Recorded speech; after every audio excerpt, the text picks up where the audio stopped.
welcome back to my channel Bidan Isna, obrolan kesehatan kita semua. Di video ini aku mau ngebahas tentang KB untuk ibu menyusui. Yang baru aja lahiran, selamat ya. Semoga mams dan bayinya sehat selalu, oke?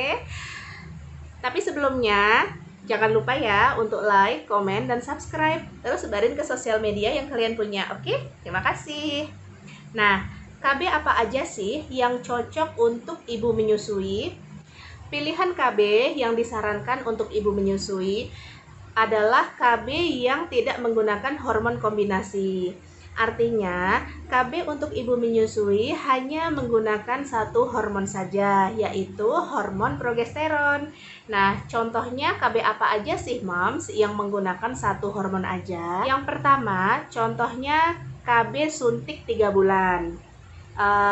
Kalau sediaan dari pemerintah ini suntikan depo 3 cc, suntik KB 3 bulan, boleh untuk ibu menyusui. Kalau merek-merek lain sih ada yang merek andalan, ada yang merek triclofen, dan merek lain sebagainya. Terus selanjutnya ini namanya implan. KB implan untuk 3 tahun. Ini boleh juga untuk ibu menyusui. Lalu selanjutnya ada KB alami untuk ibu menyusui. Metode amenorrhea laktasi. Apa itu? Metode amenorrhea laktasi artinya ibu menyusui yang menyusui secara eksklusif hanya memberikan ASI saja selama 6 bulan pada bayi. Selama dia belum haid, selama dia belum mens, itu dapat dijadikan sebagai alat kontrasepsi. Karena apabila ibu menyusui secara eksklusif dan belum mendapatkan mens, biasanya ibu belum mengalami masa subur. Jadinya bisa dijadikan sebagai alat kontrasepsi. Tapi kalau udah mens kayak gimana? Nah, kalau udah mens perlu mendapatkan alat kontrasepsi tambahan. Karena kalau kita sudah mens itu berarti sudah ada sel telur yang diproduksi di badan kita. Metode KB amenorrhea laktasi ini, mams harus menyusui bayi secara eksklusif dan benar-benar hanya diberi makan ASI kita kayak gitu. Jangan udah diberi makan susu formula atau makanan yang lainnya begitu ya.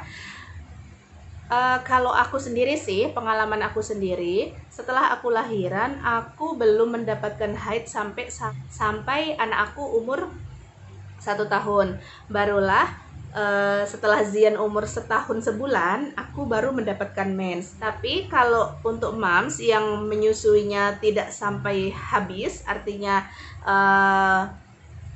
si dedek bayinya ini kurang banyak menyusunya, sebaiknya perlu tambahan KB yang lainnya, takutnya kebobolan kayak gitu.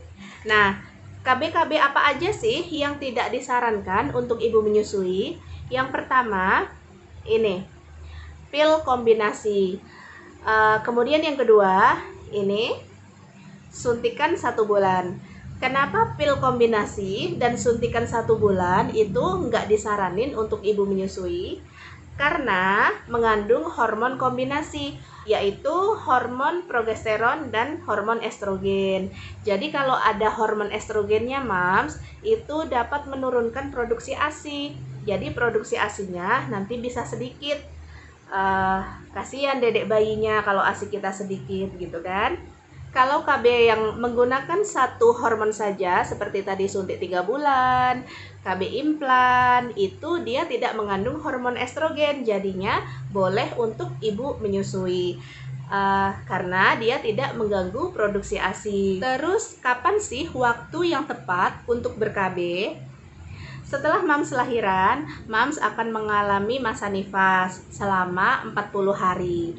Sebaiknya mams sudah ber-KB 1 minggu sebelum 40 hari selesai. Karena enggak serta-merta obat-obatan KB setelah disuntik, setelah dipasang itu enggak langsung bekerja kayak gitu di badan kita. Obat-obatan KB membutuhkan waktu 3 hingga 4 hari untuk beradaptasi di badan kita, untuk dia bekerja di badan kita.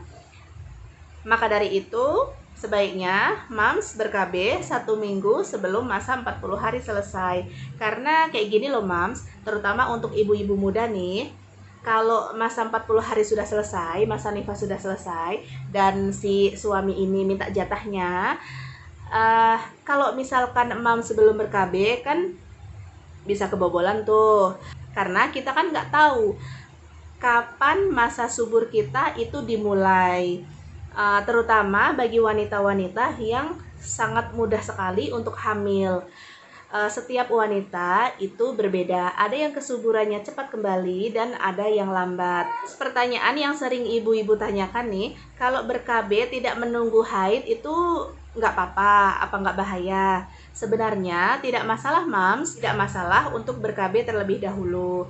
Karena kalau kita ber-KB setelah 40 hari menunggu haid berikutnya, takutnya Mams sudah subur dan akhirnya bisa kebobolan. Sebaiknya rencanakan kehamilan berikutnya ketika usia anak kita minimal 3 tahun agar anak kita mendapatkan kasih sayang yang penuh, kemudian dia mendapatkan ASI selama 2 tahun, begitu kan. Untuk Mams yang saat ini sudah hamil trimester 3 yang udah siap-siap mau lahiran, sebaiknya sudah diomongin dulu nih sama suami nanti kira-kira mau ber-KB apa. Jadi sesudah lahiran nggak pusing-pusing lagi untuk milih KB-nya.